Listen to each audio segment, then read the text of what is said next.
vous-même, vous sentez que vous avez voilà, un regard particulier, en tout cas, ou pas d'ailleurs, Sur, est-ce qu'il y a un genre en fait dans le regard? On se rend compte qu'il n'y a pas un, enfin je ne pourrais pas parler de genre, mais de regards clairement différents, ça c'est sûr, mais sur une zone de tension, parce que je ne suis pas non plus, je ne voulais pas faire de la guerre, mais que je me suis retrouvée dans des confrontations de conflits en Haïti, à Port-au-Prince, où, bon voilà, c'est très souvent, au début on savait que c'était la police qui tirait sur des gangs et inversement, et ensuite des gangs entre eux, et ensuite il y a eu ce flou un petit peu partout dans la capitale. Mais j'ai remarqué cette différence de traitement sur un point fixe voilà, de tir, ce que font les hommes journalistes, et ils étaient très majoritaires, en fait j'étais presque la seule femme qui restait après, il y avait une autre photographe aussi haïtienne, où ils vont, vers quoi ils vont, et vers quoi nous les femmes allons. Alors, et on ne couvrait pas la même chose. Les hommes voulaient voir qui tirait sur qui, au bout d'un moment, personnellement je ne voyais pas l'intérêt éditorial, je voyais c'est plutôt quelles sont les conséquences immédiates. Et immédiatement, il y avait, parce que les rues de Port-au-Prince sont ainsi faites, beaucoup de marchandes de rue qui, même si la situation est très dangereuse parce qu'elles sont en pauvreté extrême, elles restent jusqu'à la dernière minute. Ben, j'allais voir ces femmes. Donc c'est l'impact du conflit. Charline, même chose aussi? Oui, en ce qui me concerne, beaucoup plus les populations civiles, forcément c'est notre moteur. Et moi j'ai une petite anecdote, il y a quelques mois, où j'ai des collègues, j'entends par des bruits, toujours on entend ça, qui disent ah oui mais de toute façon Charline elle va jamais avec les soldats, la guerre en fait elle la couvre pas vraiment, elle va qu'avec les civils. Et j'ai trouvé ça d'une injustice absolue parce qu'on est toujours encore dans cette dimension-là. Après, est-ce que c'est véritablement masculin, féminin? Ça, je ne sais pas, parce que j'ai beaucoup d'amis, photoreporters notamment, qui sont beaucoup avec les populations civiles aussi. Mais c'est vrai qu'on est, je pense, des caractères qui, même quand on va avec les soldats, j'adore aller chercher leur point de sensibilité. Ça les horripile, les soldats. Ils n'ont vraiment pas envie d'aller pleurer, surtout pas devant une caméra, mais d'aller vraiment chercher l'humain le plus cœur, le plus pur dans la guerre. Je crois que c'est vraiment un défi et c'est quelque chose qui passionne aussi. Et effectivement, quand on voit les reportages qui ont été tournés, je parle là d'images sur la Seconde Guerre mondiale, on est toujours sur les forces en présence, mais on était très peu sur le quotidien. Il y a eu un documentaire magnifique qui a été fait par Arte sur les lettres écrites par les familles civiles, enfin par les soldats aussi sur le front, donc des anonymes, et qui racontaient donc cette guerre de l'intérieur. Et soudain, on voyait effectivement les déchirements, les tragédies, les vengeances.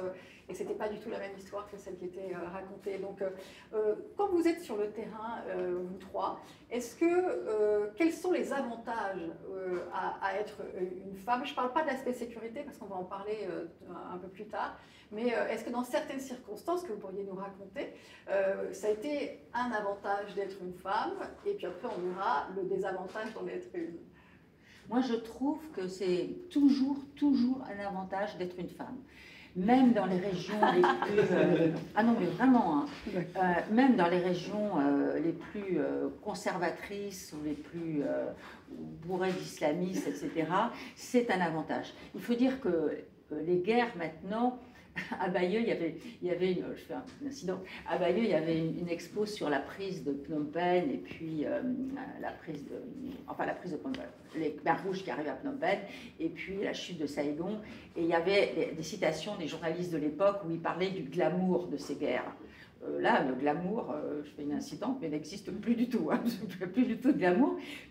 Mais le fait d'être une femme et que souvent je ne vais pas dans les hôtels, je vais chez des gens. Et quand les gens voient qu'il y a une femme dans une équipe, ça les rassure. Voilà. Et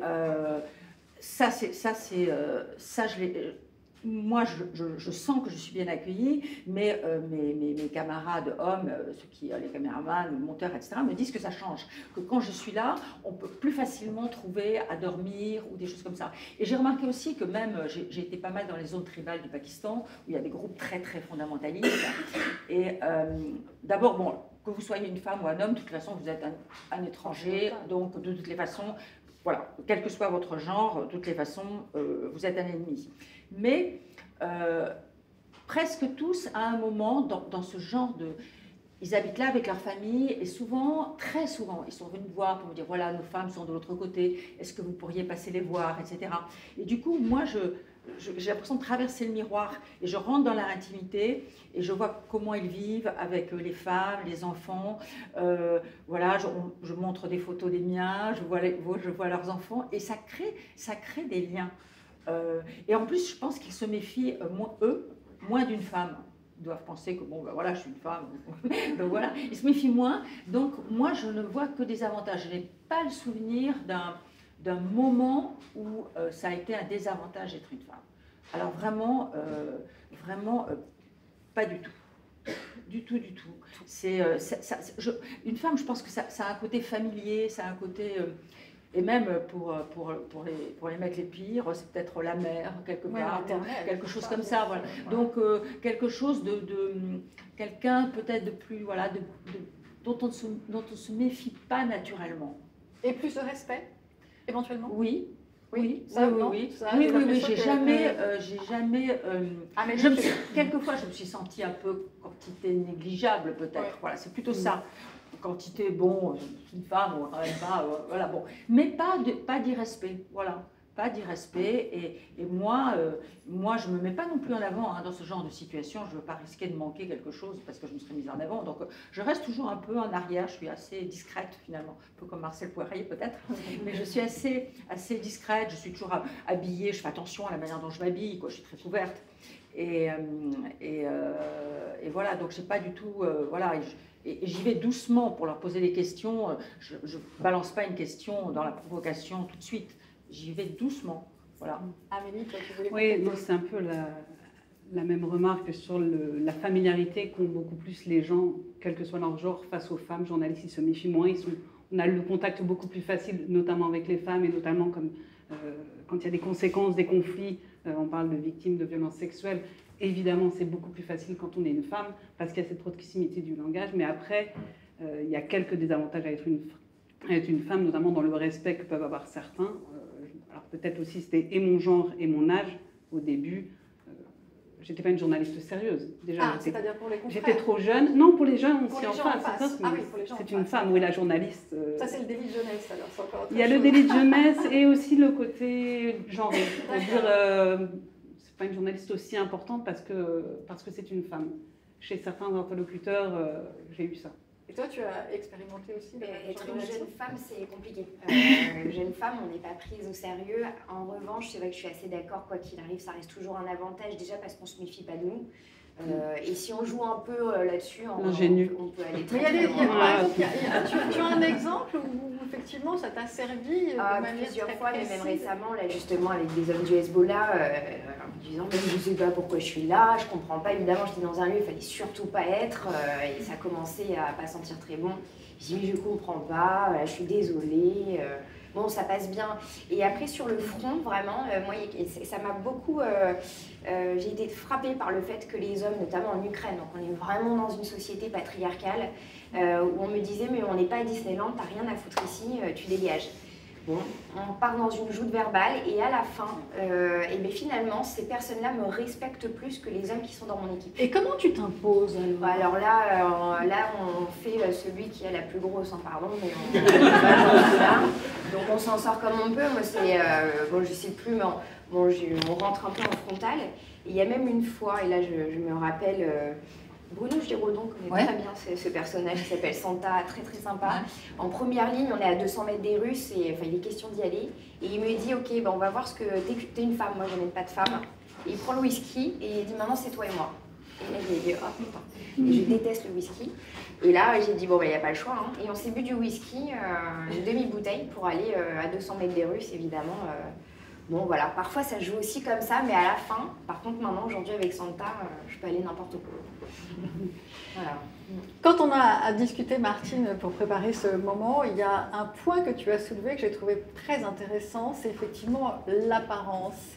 Et la difficulté dans des situations, dans les terrains de conflit et des situations de grande tension, de pouvoir rester dans une forme d'hygiène. Évidemment, il n'y a rien, aucun dispositif qui est prévu. Donc voilà, comment toi tu gères, parce que tu es à l'antenne aussi, ça c'est un point très important, tu es à l'antenne, donc comment on gère ça quand on est une femme ? C'est pas pour moi le point le plus important. Le point le plus important d'abord, parce qu'en effet, je vais souvent dans des endroits où il n'y a pas d'eau, voilà. Donc c'est compliqué de se laver. Je prévois tout de Paris, les serviettes, les petites serviettes un peu humides, des petites culottes en papier, des choses comme ça. Parce que d'abord, moi, si je suis propre, je me sens mieux. Voilà, je me sens mieux moi-même. Et il y a autre chose, j'ai remarqué que les gens en face, dans ce genre de situation, sont très sensibles au fait, s'ils voient que j'ai fait un effort, que je suis correctement coiffée, shampoing sec et tout ça, enfin, c'est tout. J'ai vraiment, il faut partir avec une valise, vraiment, en pensant en fait qu'on ne pourra pas se laver pendant longtemps. Et donc voilà, il faut prévoir tout ça, mais les gens sont très, très, très sensibles à ça. Et je vois les garçons qui sont avec moi, eux, c'est n'importe quoi, ils s'en foutent complètement de leur apparence et tout ça. Mais moi, je dois faire attention. Je me souviens une fois, je sortais d'Alep, non, j'allais rentrer dans Alep, pardon, je vois une journaliste allemande qui sort d'Alep que je connaissais, et elle était là, on aurait cru qu'elle sortait d'un cocktail, quoi. Elle avait un petit collier de perles, elle était comme ça, elle était nickel, et je savais comment elle avait vécu et tout ça, et elle était impeccable. Et je me suis dit, voilà, c'est comme ça qu'il faut être impeccable. Et ça c'est bien pour soi, mais les autres le sentent. Et quand ils sentent que vous les respectez, que vous faites un effort pour eux, etc., voilà, ils vous respectent davantage aussi, et puis les relations sont plus fluides. Maintenant, à l'antenne, c'est vrai que, bon, il y avait ma mère qui me disait toujours « Oh là là, est-ce que tu as mauvaise mine ?» Donc, c'est la seule chose qu'elle voyait. Hein. Bon, est-ce que tu as mangé? Oui, voilà, tu es fatiguée. Bon, c'était toujours, je n'avais que ça, donc je pense que bon, mais c'est pas... Bon, c'est pas le plus important. En réalité, le plus important, ça devrait être ce qu'on dit. Ouais. Ça devrait être ce qu'on dit dans les plateaux. Mais souvent, en effet, c'est l'apparence qui compte. Et même parmi les hommes journalistes, ou même dans la rédaction, ils doivent se dire, oh, bah, elle était fatiguée ce jour-là et tout ça. Bon, bah oui, et alors bon, c'est pas ce qui compte pour moi. Ce qui compte pour moi, c'est vraiment moi et moi, et surtout moi vis-à-vis des autres. Voilà. Et vous avez partagé effectivement ce sujet aussi? Oui, c'est très important. On ne peut pas faire toujours ce qu'on peut, donc on a les petites techniques. Je me souviens en Libye, on est resté une semaine coincés avec les hommes de Haftar qui nous surveillaient, etc. Pas de douche, pas de toilette. Les toilettes, c'était avec les soldats qui nous surveillaient. Enfin, c'était vraiment compliqué. Et là, en fait, la seule chose qui nous maintient quand on dort par terre, sans couverture, sans rien, c'est vraiment juste le fait d'être bien avec soi-même. Alors là, l'antenne, moi, bon, ça, je m'en fous, enfin, désolée pour les téléspectateurs, mais juste d'avoir la chemise qui est bien, de récupérer de l'eau de pluie. Alors là, c'était en Ukraine, par exemple, quand il n'y a pas d'eau, pour essayer de faire un tout petit peu d'hygiène, mais juste pour soi, en fait, on commence bien une journée. Et en effet, pour les personnes, c'est aussi une marque de respect. Sur la marque de respect, je me souviens d'une collègue américaine qui venait à Port-au-Prince pour une courte mission et qui me demandait, qui allait aller à Martissan, qui est un des bidonvilles où il y a un gang depuis très très longtemps, et qui me demandait comment s'habiller, limite comment se déguiser.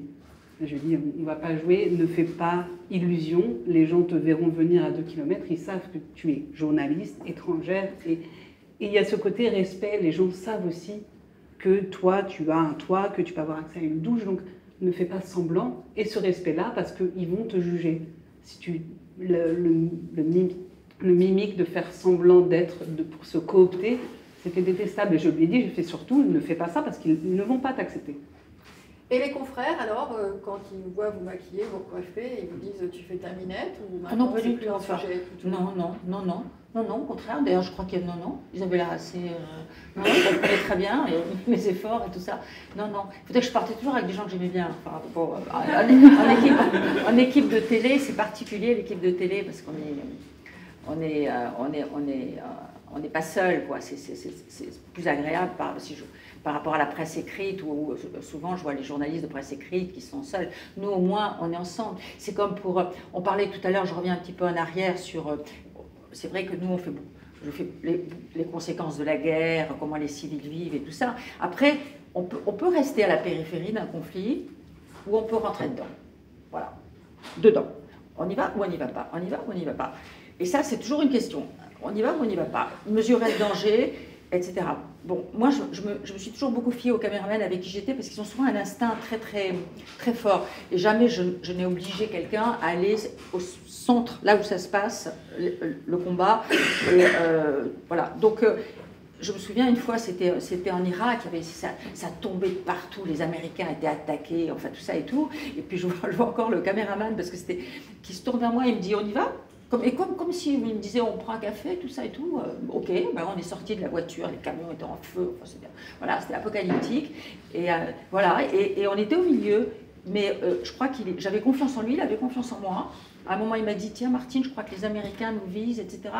Trouve un truc blanc, parce qu'on était dans une voiture banalisée, sans gilet pare-balles, sans rien du tout, comme si, voilà. De l'autre côté, d'ailleurs, il y avait d'autres journalistes qui se sont fait enlever au même moment. Et donc j'avais trouvé, je ne sais pas quoi, miraculeusement quelque chose de blanc dans la voiture, que j'avais agité, etc. Bon, et puis... mais voilà, c'est toujours une question, on y va ou on n'y va pas, jusqu'où on va? Est-ce que ça vaut la peine? Est-ce que ça vaut la peine On passe au rouge, ça c'est sûr, mais quand le rouge devient violet et clignote, est-ce que ça vaut la peine? Est-ce que ça vaut la peine pour un plan de risquer sa vie? On n'en discute pas pendant des plombes, de ce genre de choses. Ça se fait, c'est une question de regard. On y va ou on n'y va pas. Voilà, c'est une question de choses. Voilà. Pour rebondir, à Port-au-Prince, donc moi j'étais effectivement seule avec des fois des photographes oui, en texte et en radio. Et on avait toujours notre petit gang, comme on l'appelait, les photographes haïtiens avec qui on partait toujours ensemble quand on allait sur un terrain un peu compliqué pour être sûr de tous rentrer. Et on ne partait qu'ensemble et on revenait tous ensemble. Et arrivait toujours la limite, on se dit, est-ce qu'on continue, est-ce qu'on avance? Je me souviens d'une fois où moi je ne le sentais pas et j'ai dit, moi je m'arrête là. Et il y a un garçon, un collègue qui me dit, merci, parce que lui non plus ne le sentait pas, mais n'osait pas le dire. Et donc il attendait que l'unique femme dise, je pense qu'on a suffisamment. Et comme c'était des photographes, et je comprends leurs besoins ne sont pas les mêmes de faire les photos, mais là j'ai fait, je pense que vous avez assez, et moi j'irai pas plus loin. Ils font, bon Amélie elle veut pas aller plus loin, on s'arrête là. Et il m'a dit merci après, mais sur le coup il y a le côté entre eux un peu, je pense qu'ils ne se rendaient pas compte du danger. Et on s'était retrouvés entre des policiers et en face un gang qui allait se tirer, et on était dans la ligne de mire. J'ai fait écouter, moi je m'en vais. Ah oui, on y va, mais Amélie veut y aller. La capacité d'analyse du moment. Parce qu'eux étaient trop dans leur appareil, je pense, et que moi, n'ayant pas de caméra, j'avais ce regard-là, je leur avais dit, on se retire, on s'en va. Toi, Charline, tu as expérimenté aussi, enfin vécu une situation ou des situations semblables où vous avez discuté effectivement jusqu'où va-t-on, parce que ça c'est une question, pour ma part, moi je suis partie avec un jeune caméraman extrêmement brillant et qui avait absolument envie d'aller au cœur de la bataille. Et je lui disais, mais le cinéma fait des images bien meilleures que celles que tu pourras rapporter, mais peut-être que tu ne reviens pas vivant. Est-ce que revenir vivant, c'est quelque chose, effectivement, qui est une obsession ou un deal de départ? Comment on crée la relation avec des gens qu'on ne connaît pas toujours? Alors ça, c'est une difficulté. Mon premier terrain de guerre en Ukraine, quand j'y vais la première fois, j'ai un message, je me rappelle, d'Olivier Mazerolle. On est à Boutcha, ils viennent de se retirer. Olivier Mazerolle qui m'envoie un message en me disant simplement « Charline, un bon reportage est un reportage ramené ». Et là, cette phrase me tient depuis ça. Évidemment, alors quand on est en équipe, quand on ne les connaît pas bien, parce qu'après, on choisit les personnes avec qui on part, c'est très important. Moi, pour la petite anecdote, on m'appelle Madame Demi-Tour. C'est très sympa d'ailleurs, mais bon, c'est d'accord. Et tu penses que tu es plus prudente qu'un homme, puisqu'on est sur cette thématique? Alors c'est ça qui est absolument génial, donc c'est moi qui conduis. Ça je tiens, c'est sur le front, c'est moi qui conduis. Et donc Madame Demi-Tour, parce qu'il y a des situations, soit c'est moi qui ne l'ai pas senti, j'ai fait demi-tour, ou alors quand dans la voiture je vois que ça discute trop. En fait normalement c'est soit on y va, soit on n'y va pas. Mais si ça commence à discuter, il y a quand même du danger, bah oui évidemment c'est la guerre. Et là en fait c'est qu'il y a quelqu'un qui ne le sent pas et qui ne veut pas le dire. Qui veut pas le dire. Et donc dans ce cas-là on fait demi-tour. Et à chaque fois j'ai fait demi-tour au bon moment. Donc c'est de l'instinct en fait, c'est ça, c'est laisser parler cette voix-là. Après il y a aussi des signes, quand il y a une explosion toutes les 10 secondes, c'est que soit on passe dans la bonne tranche sur la route, soit non quoi. Mais c'est compliqué et c'est une vraie question. Et après il y a eu des situations où moi je me suis retrouvée vraiment pas très bien. Et là j'avais mes collègues qui me l'avaient dit. Et je m'en suis voulu parce qu'en fait je me suis retrouvée dedans quand même et ils avaient raison. D'accord. Mais c'est pas très bien. Ce qui m'amène à vous poser la question sur votre propre sécurité, c'est-à-dire que le fait d'être une femme aussi expose, on se souvient des révolutions arabes et de Caroline Six, il y avait aussi une journaliste américaine qui était prise complètement oppressée par la foule autour, pour rester sobre d'ailleurs, pour décrire ce qui s'est passé. Est-ce que vous-même vous êtes retrouvée dans des situations extrêmes de cette nature, où vous vous êtes sentie en danger du fait que vous soyez une femme? A priori ça concerne... plus facilement les pays musulmans, où le rapport à la femme est différent.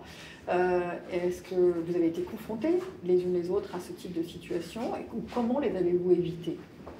Moi, là-dessus, je suis quand même très prudente. Hein. C'est-à-dire que je n'irai pas me balader toute seule dans une foule. Mais parfois, dans certains on est pays. détaché aussi. Jamais. Oui, mais je les colle. Hein. Vraiment, je me suis jamais retrouvée dans une situation comme ça, mais j'ai fait tout pour ne surtout pas être dans une situation comme ça. De vulnérabilité. Oui, de vulnérabilité, etc. Donc vraiment là-dessus, ça ne m'est jamais arrivé, mais ça aurait pu arriver, malgré toutes mes précautions et tout ça, j'ai eu de la chance, mais j'ai toujours essayé de prendre un maximum de précautions, parce que ça, vous êtes prise dans une foule, et là, en effet, tout peut arriver, absolument tout, voilà. Donc voilà, je suis très, très, très prudente là-dessus.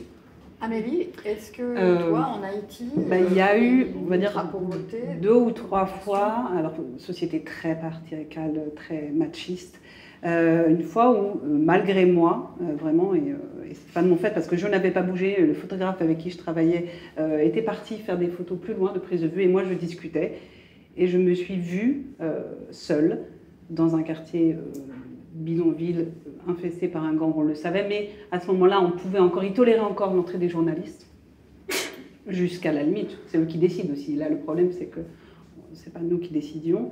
Je me suis retrouvée seule avec 6-7 hommes, jeunes. On discutait, tout allait très bien, on criait, mais je me suis vue seule à ce moment-là avec ces gens-là, dans leur quartier, complètement vulnérable. Et là, on a une sueur qui perle dans le dos et on se dit, on garde le sourire, on garde la face, mais on se dit, ils peuvent faire ce qu'ils veulent. Et ça veut dire que tu as une stratégie que tu mets au point pour sortir non, de la situation? non, mais presque parce que à ce moment-là, je cherchais la femme. Et donc, je discute toujours avec eux, puis j'avance un petit peu, je veux chercher de l'eau. Souvent, les marchands d'eau sont des femmes. Donc voilà, c'est tiens, je vais chercher de l'eau. Mais vraiment, je me suis vue pendant, mais ça a duré 3-4 minutes. Mais ces 3-4 minutes sont très longues. Quand on se rend compte qu'effectivement, et après le collègue revient, il n'a pas compris. Et il me sentait, et j'étais énervée évidemment contre lui, je ne le disais pas à ce moment-là, mais j'ai attendu très longtemps le soir à lui dire, et j'ai fait écoute, là, à l'instant T, oui, j'étais fâchée, et je lui ai expliqué par A plus B pourquoi. Et il a compris, évidemment, il s'en est excusé, mais il ne s'en était pas rendu compte parce qu'il n'était pas confronté à ce risque-là. Donc c'est aussi la somme des expériences qui permet de se protéger, je présume. Donc, Mais de se rendre compte et de chercher la sortie. Charline, toi oui, aussi là, c'est plus les expériences qu'on m'a rapportées en tant que femme. Je suis toujours pareil collée, soit à mon équipe, je ne suis jamais seule. Et il y a une fois où ça m'est arrivé et ça a failli ça aurait pu me coûter cher.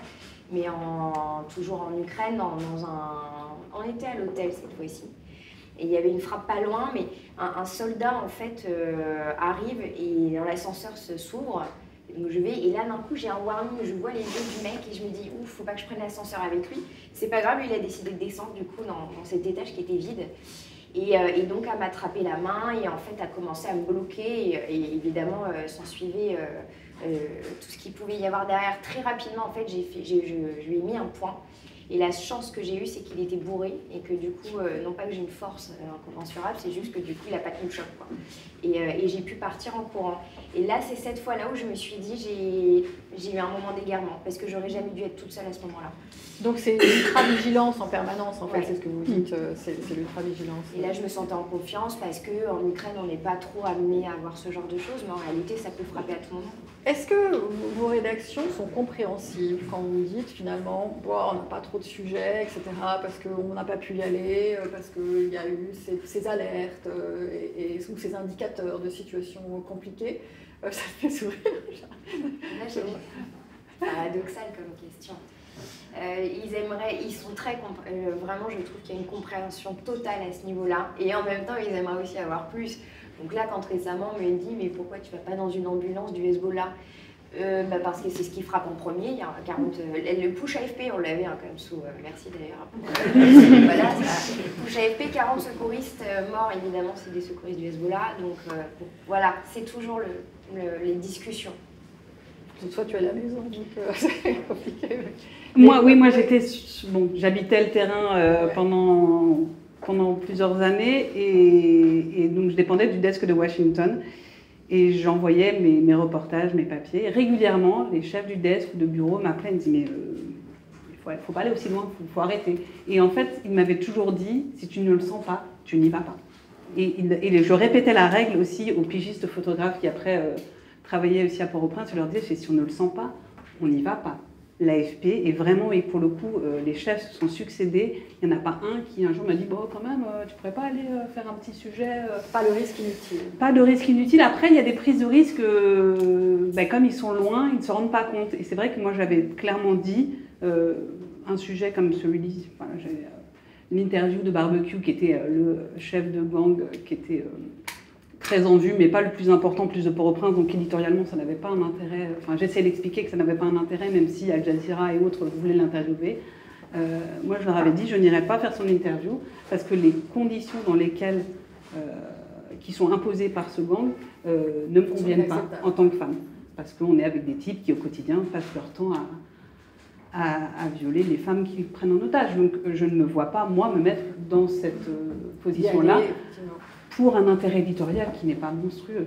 Mais ça a été très vite compris quand je l'ai dit. Et on a tous en mémoire, et évidemment, ce n'était pas la pression de la rédaction, mais Memona Interman aussi, qui se retrouve en face de Kadhafi, avec Christian Mallard qui va exfiltrer, etc. Et je ne sais plus quel était le journaliste avec Christian Mallard, mais il y a des situations effectivement de grande tension. Alors, on a vu la partie métier, on pourrait évidemment nous écouter pendant très longtemps, mais maintenant, je voudrais qu'on voit la partie économie, c'est-à-dire, est-ce qu'on a envie de ce métier ? Et comment on en vit. Donc, est-ce qu'on a envie de ce métier ? Martine, tu me disais que quand tu as commencé donc, à Antenne 2, on n'était pas à l'égalité salariale femmes-hommes, donc tu as dû vraiment bagarrer. Ça a été une bagarre, une bagarre du début jusqu'à la fin. Peut-être l'égalité femmes-hommes, finalement, elle s'est faite assez vite, mais simplement juste pour avoir un salaire correct. Et surtout, ça a été une bagarre, mais infernale. Ça veut dire que les hommes étaient davantage payés. Non, c'est surtout... On payait le genre... Surtout, on est quand même très mal payés. On est mal payés par rapport à mes confrères anglais ou américains. Je me souviens une fois, j'avais demandé à Christiane Amanpour combien elle était payée. C'était encore, elle était sur le terrain. Et elle m'avait dit, je te le dis pas parce que ça va te mettre en colère. Donc, oui, ça m'aurait sûrement mise en colère. D'autant plus que... Encore, je veux dire, le problème, c'est si on est célibataire, bon, on est payé quand même correctement, il ne faut pas pour... Mais le problème, c'est quand on a des enfants. Et c'est là le problème. C'est là où c'est absolument pas pris en compte, le fait qu'on ait des enfants, qu'il faut les faire garder, qu'il faut avoir une chambre en plus, qu'il faut tout ça. Et donc, je me suis bagarrée, mais comme une malade, pendant des années et des années, hein, sans finalement jamais atteindre même le quart ou le dixième de ce que gagnent mes confrères anglo-saxons. Là, je crois que la fois où j'ai eu la plus grosse augmentation, c'était il y a longtemps. Je venais de voir le film Nikita. Donc j'étais remontée à bloc avec ce film. Là. Donc je me souviens, je rentre dans le bureau, on était à ce moment-là à Avenue Montaigne, je venais juste le voir sur les Champs-Élysées, je rentre dans le bureau du directeur de la rédaction et tout ça, et j'exige une augmentation, mais je crois qu'il a senti que sinon je pouvais le tuer peut-être. Voilà, ça c'était ma plus grosse augmentation grâce à Nikita. Mais c'est une bagarre et c'est surtout quand on a des enfants, c'est là où il y a le vrai problème. C'est une femme qui a des enfants. Avoir des enfants, ça coûte cher parce qu'on s'absente très longtemps. Voilà, et si on n'a pas de famille, si on n'a pas tout ça, c'est horriblement compliqué. Ça, c'est très compliqué. Il y a une vraie différence parce que je vois mes confrères, eux, souvent quand ils sont mariés, sont toujours la femme qui s'occupe des enfants, etc., qui occupe des emplois, disons plus stables. Mais moi, je connais énormément de filles qui, quand elles ont eu des enfants, ont arrêté de faire ce métier, tout simplement parce qu'économiquement, on ne pouvait pas s'en sortir. On ne peut pas s'en sortir. Et jamais j'ai pu aborder ce problème. Comment dire, quand Christine, Ouais. la crainte arrive aux Ouais. 20h de France 2, je ne sais plus si c'était Antenne 2. Ouais. À ce moment-là, est-ce que ça change quelque chose? Non. Est-ce que le fait que... Rien du tout. Non, non, elle était très bien payée, Elle avait bataillé parce qu'elle avait cette expérience. Oui, aussi mais en je veux dire, sexuelle. c'est toujours pareil, c'est les présentateurs, c'est les gens dans la hiérarchie qui sont beaucoup plus payés que les reporters. Les reporters... Mais elle n'a pas eu un regard particulier Ah le non. fait d'être une femme Ah non, sur pas le du statut. tout. C'est intéressant. D'ailleurs, il y en a eu d'autres, hein, il y a eu des femmes qui ont été à la direction aussi. Non, vraiment, je pense, c'est peut-être une génération aussi. Les femmes n'aidaient pas les femmes. Tu veux dire. Non, c'est pas ça. Je pense que les femmes qui avaient des postes de responsabilité, peut-être qu'elles avaient dû tellement se battre pour avoir ces postes de responsabilité, je n'en sais rien. Mais en tout cas, le moins qu'on puisse dire, c'est qu'elles n'avaient aucun regard sur nous, les reporters, et sur comment on se débrouillait. D'accord. Je pense que si j'étais allée parler, je ne sais pas moi, à Raleigh de Chabot de mes problèmes d'enfant, je pense qu'elle m'aurait dit attends, t'as qu'à rester, si tu voilà. C'était encore si assez c'est un récemment. problème, voilà. C'est peut-être une question de génération. C'est Peut-être ça. que dans les générations, les filles plus jeunes, etc., qui accéderont à des postes de responsabilité, auront un regard là-dessus. Voilà. Je l'espère en tout cas. Vous êtes CDI, toutes les deux, mais vous avez aussi été pigiste. Donc aujourd'hui, dans cette situation de CDI, l'égalité salariale, elle est installée. Vous ne sentez Oui. pas d'écart. Pour le coup, l'AFP, c'est non seulement c'est égalitaire, mais c'est transparent, il y a des grilles et l'évolution, et normalement, sauf si je ne vais pas faire Nikita, mais vraiment, pour le coup, on n'a pas à batailler parce qu'on est moins payé que nos collègues masculins. Et c'est un soulagement de se dire, on n'a plus, en tout cas ici à l'AFP, à se battre pour ça. C'est ça. Et j'imagine pas les frustrations et les rancœurs que ça peut provoquer parce que les risques sont les mêmes. Mais parce qu'on est une femme, on serait payé moins. Oui, non, j'aurais fait Nikita aussi.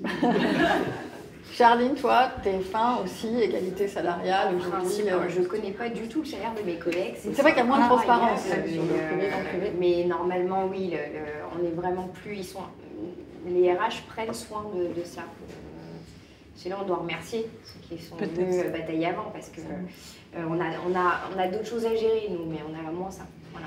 Et de vos expériences donc, de journaliste freelance, est-ce que c'est beaucoup plus compliqué déjà? Est-ce que le montant des piges quotidiennes vous semblait correct? Est-ce que c'était possible? Non. Alors, non, soyons ouvertement pour les piges, enfin les médias français, c'est indécent.